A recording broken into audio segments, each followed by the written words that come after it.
Allah yang saya hormati. Mari kita bersyukur kepada Allah Subhanahu wa taala di atas segala limpahan rahmat karunia-Nya kepada kita semua, sehingga pada malam hari ini kita bersama-sama dapat berhadir di majelis taklim yang kita cintai ini. Mudah-mudahan dengan majelis taklim ini terhantar kita kepada kebaikan. Dengan majelis taklim ini terhantar pula kita dari sifat-sifat kebaikan dan terhindar kita daripada sifat kemunafikan. Mudah-mudahan lewat majelis taklim ini pula Allah menghimpun kita dengan rahmat dan hidayahnya. Selanjutnya selawat berangkaikan salam kita hadiahkan kepada baginda Rasulullah Sallallahu Alaihi Wasallam. Mudah-mudahan insyaallah kita semua mendapatkan syafaat di hari kemudian kelak nanti. Amin ya. Bapak-bapak, ibu-ibu, jamaah yang saya hormati, adapun kajian kita pada malam hari ini melanjutkan kaji kita terdahulu tentang dahsyatnya keharaman terhadap minuman-minuman keras. Disebutkan di dalam kitab Al-Lubabul Hadis, berkata Rasulullah, wa qala alaihi salatu wassalamu, man syaribal khamra mumsiyan asbaha musrikan, wa man syaribaha musbihan amsa musrikan. Apa yang dikatakan oleh Rasulullah, siapa saja yang meminum arak di sore hari, maka ia memasuki pagi hari sebagai orang-orang yang musyrik. Dan siapa saja yang meminumnya di pagi hari, maka ia memasuki sore hari sebagai orang-orang musyrik. Begitu dahsyatnya tentang bagaimana Islam menegaskan keharaman terhadap minuman-minuman keras, terhadap sesuatu yang bisa membawa manusia kepada kebinasaan. Sehingga tidak hanya konteksnya dalam kaitan masalah dosa, tetapi memang sudah mengarah diumpamakan bagaikan orang-orang yang musyrik. Bayangkan, diminumnya di waktu sore, maka pagi dia sudah dalam keadaan musyrik. Diminumnya di waktu pagi, maka di waktu sore Allah memandangnya adalah orang-orang yang musyrik. Berarti levelnya sama seperti menserikatkan Allah Subhanahu wa taala. Kita tahu bahwa inna syirka la zulmun azim, kemusyrikan itu adalah kezaliman yang teramat dahsyat. Jadi kalau selevel dia dengan konsep musyrik, dia tidak hanya merasakan dosa meminum minuman khamar, tetapi termasuk dia juga melakukan dosa kemusyrikan kepada Allah Subhanahu wa taala.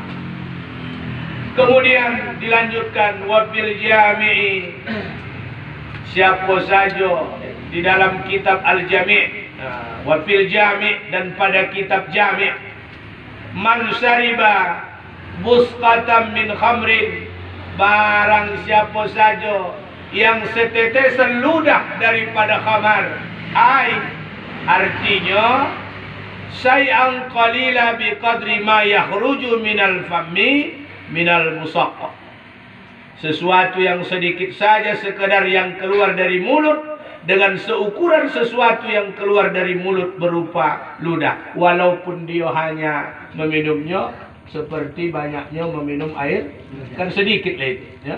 Air dan sedikit air ludah, sedikit ya. Lalu apa dasarnya? Apa yang diberikan hukuman dalam pandangan Islam? Fajliduhu samanin, maka cambuklah orang-orang yang demikian sebanyak 80 kali. Ya, tapi kan tak ada itu kan? Mana ada kena cambuk? Jangan kenang setetes diminumnya, sadrum pun ada mencambuknya. Zaman pula bawah ni mencambuknya dia kan. Bahkan jangan pula diganggu, dianggap melanggar hak ajasi manusia. Biarlah dia mengganggu awak. Memang zamannya begitu. Jadi daripada mengganggu lebih baik penuh ganggu biarlah.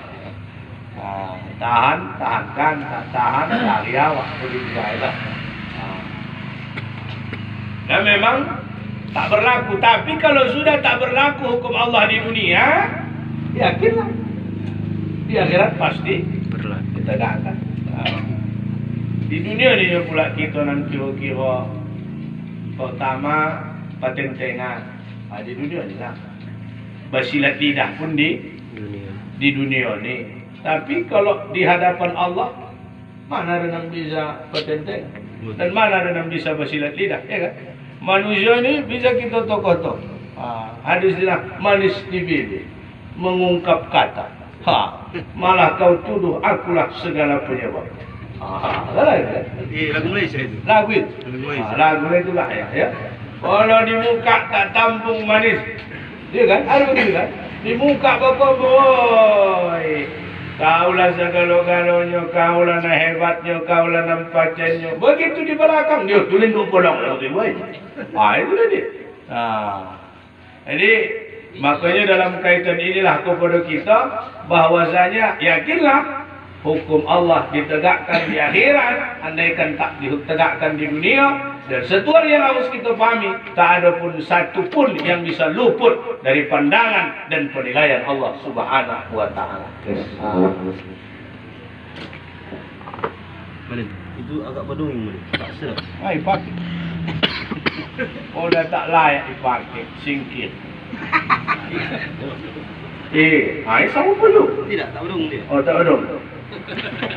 Sesuatu yang tak layak dipakai, buang, singkirkan, apapun jenisnya. Kalau tak layak dipakai, jangan dipakai. Ustaz pun begitu. Tak layak dipakai, singkir, jangan dipakai. Dah, itu anu apa saya? Kombo malu untuk saya. Dah, kita baca lagi. Lepatin mik tu baru tenang. Baru tenang. Jangan biarkan jiwa kita tak tenang. Hanya gara-gara mik nak rusak. Sedangkan orang nak rusak pun jangan buat awak tak tenang gara-gara segelintir orang nak rusak. Biarlah dia rusak. Awak jangan ikut-ikutan rusak. Dilanjutkan. Wa qala alaihi salatu wassalamul khamru ummul khaba'is. Nabi bersabda lagi, arak adalah induk kejahatan. Induk pula. Al-khamru ummul khaba'is. Arak adalah induk kejahatan. Faman syaribaha, maka siapa saja yang meminumnya, lam tuqbal salatuhu, maka tidak akan diterima solatnya. Arba'ina yauman, 40 hari, 40 malam. Allah. Memang apa pakai malam? Yauman. Arba'ina yauman. Mau apa pakai malam? Yauman hari. Karena solat itu dua, siang sama itu dipahami. Paham ni. Ilmu itu. Ya, jadi siapa yang meminum khamar, ini pada induk kejahatan. Asbabnya apa? Resikonya apa? Solatnya tak diterima 40 hari 40 malam. Solat saja termasuk ibadah nelayan. Lalu kenapa Rasul tidak mengatakan ibadah? Karena solat adalah induk ibadah. Kalau sudah solatnya beres, aman. Tapi kalau sudah solatnya tak beres, amal lain tak akan singgah. Nah itu kunci. Makanya nanti yang pertama diperiksa pun amal kita di akhirat, solat. Asal beres solat, aman. Tak ditergi Allah lagi amal lain. Asal kena beres solatnya malaikat, beres. Sudah masuk. Kemana yang kau tengok solatnya? Begitulah. Begitulah kena malaikat.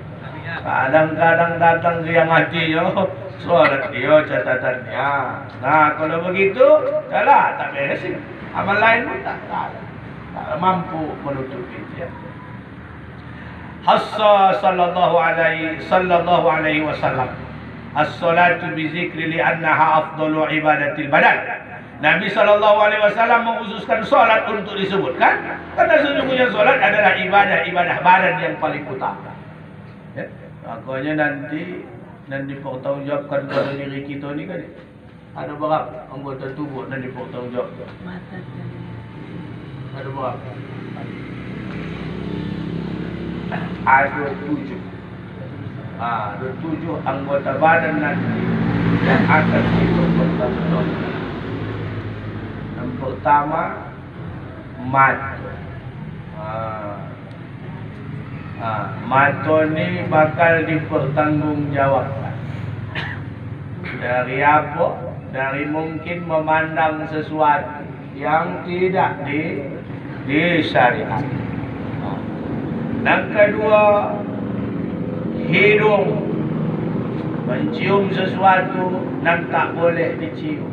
Telinga dan tak boleh mendongakkan sesuatu tapi didongakkan.